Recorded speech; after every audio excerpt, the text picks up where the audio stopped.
है कि सीए भी संविधान से आया था। मैं आपके पास आ रहा हूं डॉक्टर जुनैद, फिर मैं डॉक्टर त्रिवेदी आपके पास आता हूं। 30 सेकंड के अंदर एक बात बताइए कि ये जो मस्जिद है होती है, ये प्लेस ऑफ वर्शिप होता है या प्लेस ऑफ प्रेयर होता है? मस्जिद is place of worship or place of prayer. फर्क दोनों में क्या है? नहीं, मैं सवाल पूछ रहा हूं, मैं तो आपसे पूछ रहा हूं, मुझे तो फर्क समझ ही में नहीं आ रहा है। मैं बता देता हूं फर्क यह है, वर्शिप में होता है हम एक किसी वस्तु की पूजा करते हैं, किसी वस्तु की पूजा करते हैं। प्रेयर का होता है इबादत। आप बताइए जी, तो बताइए, it is the place of worship or place of prayer, what is it? भी प्रेयर है, वर्शिप है, प्रेयर है, दोनों एक ही चीज है मेरी नजर में। तो नहीं, एक ही चीज नहीं है।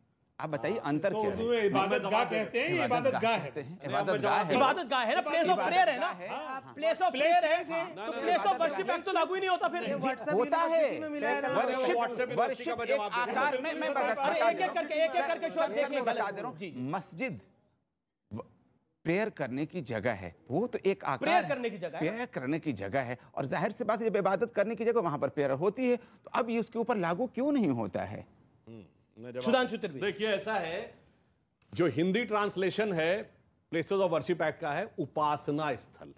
उपासना जानते हैं किसकी होती है? साकार की। बता रहा हूं, उप शब्द का होता है निकट, आसन का मतलब होता है बैठना, यानी जहां पर कोई देवता है उसके निकट बैठना उपासना है। और चूंकि आपके यहां निराकार ब्रह्म है तो सिर्फ प्रार्थना है, इसलिए वह प्रार्थना की जगह है, वह उपासना की जगह नहीं है। इस्लाम में वर्शिप का कोई प्रावधान नहीं है, सिर्फ प्रेयर का प्रावधान है। तो ये प्लेसेस ऑफ एक मिनट से बाहर है, मैं जो पूरी बात बताना चाहता हूं, इसलिए मैं ये कहना चाह रहा हूं, और आपको प्रेयर के लिए प्लेस की जरूरत ही नहीं है, क्योंकि आप रेलवे प्लेटफॉर्म पर भी प्रेयर कर लेते हैं, आप सड़क पर भी प्रेयर कर लेते हैं, आप मैदान में भी प्रेयर कर लेते हैं। देखिए लगता नहीं, रोक के भी प्रेयर होती है, मतलब नमाज पढ़ी जाती है, ट्रेन के अंदर भी होती है। सुन लीजिए, आप मुझसे सुन लीजिए। प्रॉफिट मोहम्मद जब मदीना पहुंचते हैं, पहला काम जो करते हैं वो मस्जिद बनाने का करते हैं। मुसलमान कहीं पर मौजूद है तो मस्जिद के बगैर रह ही नहीं सकता है। ये अलग बात है कि खुदा को हर जगह याद करना है और हर जगह अपनी जिंदगी में उतारना है, तो जगह कोई भी हो, जमीन पूरी खुदा की है। ये अब मामला कोर्ट में है, इबादत कहीं भी कर सकता है। ठीक है, अच्छा एक और मैं आपको कुछ तस्वीरें दिखाना चाहता हूँ, मैं आपको भी तस्वीरें दिखाना चाहता हूँ। आप में से कौन कौन किसी मस्जिद में गया हुआ है? अगर वो गया हुआ तो हाथ खड़ा करे, जिसने मस्जिद देखी हुई है।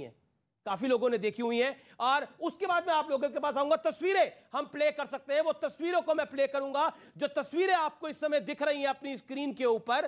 क्या ऐसी तस्वीरें आपने किसी मस्जिद में देखी हैं जहां पर स्वास्तिक का चिन्ह हो, जहां कमल का चिन्ह हो? यहां पर हम देख सकते हैं गुंबद। पीछे वीडियो वॉल पे डालिए, पीसीआर पीछे वीडियो वॉल पे डालिए, वीडियो वॉल पे डालिए आप। ठीक है, इधर आ रही है मस्जिद की पश्चिमी दीवार, ये दिखाई दे रही है हमें। अगर हम देखेंगे तो मस्जिद की ये पश्चिमी दीवार है, यहां पर दिया जलाने की जगह है। किसी मस्जिद के अंदर दिया जलाने की जगह होती है क्या? आपने देखी है, हाँ या ना?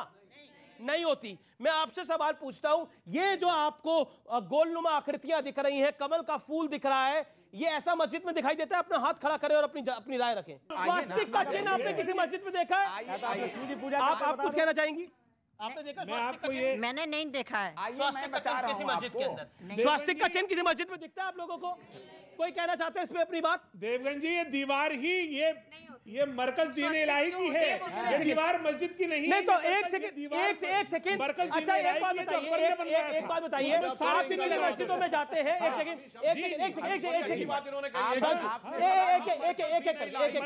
अरे सुनिए भाई, दीन इलाही में तो अकबर ने अपना धर्म घोषित कर दिया था, उसको मौलानाओं ने कंडेम कर दिया था। इसीलिए भाई ये दूसरा पैगंबर कैसे हो गया? अब दीन इलाही इस्लामी हो गया। दीन इलाही एंटी इस्लामिक था, ये कहा गया था, बाकायदा फतवा दिया गया था, उसने खुद कैसे कह दिया था, और आज आप इस्लामिक हो गए। बोलिए, दीन इलाही इस्लामिक है या नॉन इस्लामिक? एक मिनट, एक करके। दीन इलाही इस्लामिक नहीं है, एंटी इस्लामिक है। तो फिर ये बोला ना आपने? सुनिए आप ना, दीन इलाही का जो मरकज, आप सुनिए पूरी बात जरा समझिए, उसके बाद बोलिए आप। ठीक है, आप इतने सीनियर आदमी और इतनी सतही बात करेंगे अच्छा नहीं लगेगा। देखिए, मरकज दीन इलाही जो था उसमें उन्होंने तमाम मज़ाहिब के चिन्हों को रखा, उन्होंने एक अलग से दीन चलाया। वो दीन चला नहीं, हिंदू देवी देवताओं की तस्वीरों को भी रखा, हिंदू देवी देवताओं की तस्वीरों को भी रखा। कमाल कर रहे हैं आप। हिंदू देवी का मरकज ये था तो इलाहाबाद क्या था? इलाहाबाद का इससे कोई ताल्लुक नहीं है। नहीं, ये मरकज है। जब मरकज नहीं, ये अकबर ने, अरे भाई अकबर ने अलग से दीन इलाही का मरकज बनाया। अच्छा एक सेकंड जुनैद साहब, एक बात बताइए, मैं आपसे तो सवाल पूछ रहा हूं, ऐसा कहां होता है कि स्वास्तिक का चिन्ह मस्जिदों में दिखाई दे? ऐसी कितनी मस्जिदें आपने देखी हैं जहां पर हिंदू देवताओं की खंडित तस्वीरें दिखें? ये तो सब सर्वे रिपोर्ट में आया, इसकी तस्वीरें सामने आ गई हैं। तस्वीरों को कैसे झुठलाइएगा? देखिए मैं घंटी की शेप में तस्वीरें, मुझे बोल लेने जी जी जी। देखिए, हमारी साझा संस्कृति को आप गाली मत दीजिए। मैं आपसे कुछ कहना चाह रहा हूँ, पूरी बात सुन लीजिए। बोले दीजिए, पूरी बात सुन लीजिए। हम खुद इस बात को कहते हैं, इस अखंड भारत का अगर स्वरूप किसी ने दिया तो हम 3 बादशाहों को मानते हैं। Number 1 Ashok, number 2 Gupta period में विक्रमादित्य, और नंबर 3 मुगल औरंगजेब। ये अखंड औरंगजेब जिसने सवा मन जरिया जलाए, जिसने हिंदू मंदिर तोड़े, जिसने क्या कुछ नहीं किया, जिसने अपने भाइयों को मरवा दिया, जिसने अपने बाप को जेल में डाल दिया था, वो औरंगजेब अगर आपको लगता है तो औरंगजेब तो आतंकी था जी। अबे भाई, चिल्लाने से नहीं होगा।